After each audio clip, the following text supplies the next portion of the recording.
আরজি করে নৃশংস হত্যাকাণ্ডের পর নিরন্তর আন্দোলন চালাচ্ছেন জুনিয়র চিকিৎসকরা। চলছে একাংশের কর্মবিরতি।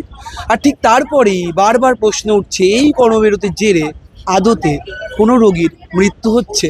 এই প্রশ্নের মধ্যেই ফের আরজি কর থেকে গুরুত্বপূর্ণ একটি অভিযোগ উঠে আসলো যে এক 24 বছরের যুবক রানাঘাট নদিয়া থেকে এসেছিলেন, নদিয়ার বাসিন্দা, তার নাকি মৃত্যু হয়েছে চিকিৎসকদের গাফিলতির জন্য। তেমনই অভিযোগ করছেন তার পরিবারের লোকেরা। কি বলছেন তারা, শোনাবো আপনাদের। আমি ওখানে কোনো আয়াকে ডেকে পাচ্ছি না, আয়ারা শুধু পয়সা নিচ্ছে। আমি আসলাম, আসার সঙ্গে সঙ্গে আয়া 300 টাকা নিয়ে দেখলাম ছেলের কোনো স্যালাইন নেই। নার্সদের কাছে যাচ্ছি, নার্সরা বলছে যে ডাক্তার নেই, যেভাবে ট্রিটমেন্ট হবে সেভাবে মেনে নিতে হবে। কিন্তু আমি এই আজকে 4 দিন ভর্তি করলাম ছেলেকে, তার সেখানে ডাক্তারই পারলাম না। তাহলে আমার ছেলেকে ভর্তি করাটা মানে ভর্তিটা নেওয়া হলো কেন? তাহলে বলতে হবে যে এখানে ট্রিটমেন্ট ভালো নেই, তোমরা অন্য জায়গায় নিয়ে যাও। বলা হচ্ছে যে জুনিয়র চিকিৎসকরা কর্মবিরতিতে রয়েছেন, সিনিয়র চিকিৎসকরা দেখছেন, কাউকে সেভাবে পাননি। না না না না, আমি ডাক্তারের সঙ্গে আমার প্রেজেন্ট ওখানে পাইনি ডাক্তার, ঠিক আছে। এবার আমার যে পেশেন্টটাকে ভর্তি হয়েছে, সে পেশেন্টটাকে ভর্তি করে কেন চিকিৎসা করা হচ্ছে না, এটাই হচ্ছে আমার বড় ইয়ে।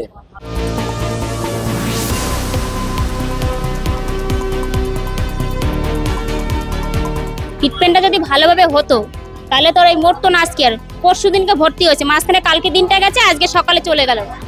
তাহলে সকালবেলায় ডাক্তার দেখে গেছে, ফিরে মাঝখানে তো দেখার দরকার, পেশেন্ট সিরিয়াস অবস্থা, প্যারালাইসিস হয়ে গেছে সে, তাহলে গ্যাপে তো ডাক্তার দেখার দরকার। বয়স 24 বছর বয়স।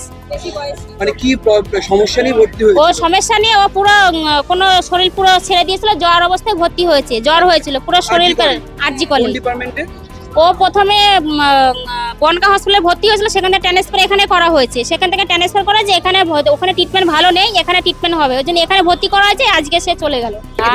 সিনিয়র ডাক্তার যদি ট্রিটমেন্ট, আমার দাদা সবসময় ছিল, বৌদি সবসময় ছিল, যে ট্রিটমেন্ট যদি ভালো হতো তাহলে তো আজকে চলে যেত না, ছেলেটা বেঁচে থাকতো। আপনারা বলছেন এই যে ডাক্তাররা কর্মবিরতি করছে। হ্যাঁ হ্যাঁ, এই যে এখন একটা ডাক্তারের সঙ্গে কথা বললাম, রাত্রে আমি ছিলাম না, অন্য ডাক্তার। তাহলে একটা পেশেন্টকে যদি অন্য ডাক্তার এসে দেখে তাহলে রোগটা ধরবে কি করে, যে কার কি রোগ হচ্ছে।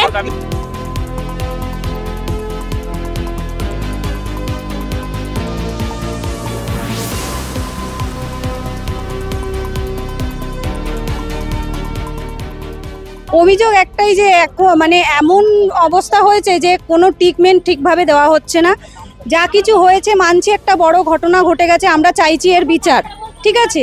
কিন্তু তার মধ্যেও তো আমাদের পেশেন্টদেরকেও দেখতে হবে। আপনাদের ডাক্তারদের দায়িত্ব কি পেশেন্টদেরও দেখতে হবে, পেশেন্টদের ঠিক করে করতে হবে। আপনারা ভয়ে ভয়ে যদি কাজ করেন যে এ মারবে ও মারবে, তার জন্য আপনারা পেশেন্ট দেখবেন না। রাত্রে কখন পেশেন্ট দেখে যাচ্ছেন, তারপরে সারাদিনে তার খোঁজ নেই। পরে যখন ডাকা হচ্ছে যে সেলাইন খুলে যাচ্ছে, আপনারা একটু লাগিয়ে দিয়ে যান। আমরা যদি বাড়ির লোকেরাই যদি করবো, তাহলে তো আপনাদের ডাকার কোনো দরকারই পড়ে না। তাহলে আপনারা কোনো কেয়ার নিচ্ছেন না, বলছেন তখন ডাক্তার আসবে তখন দেখবো।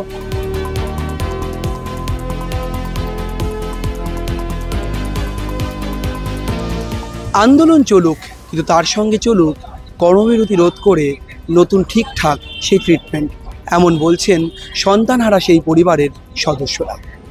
তারা সন্তান হারিয়ে বারবার দাবি করছেন, ডাক্তারবাবুরা আপনারা কাজেও ফিরুন। ক্যামেরায় শুভজিৎ মুখোপাধ্যায়ের সঙ্গে রমেন দাস, সংবাদ প্রতিদিন .in।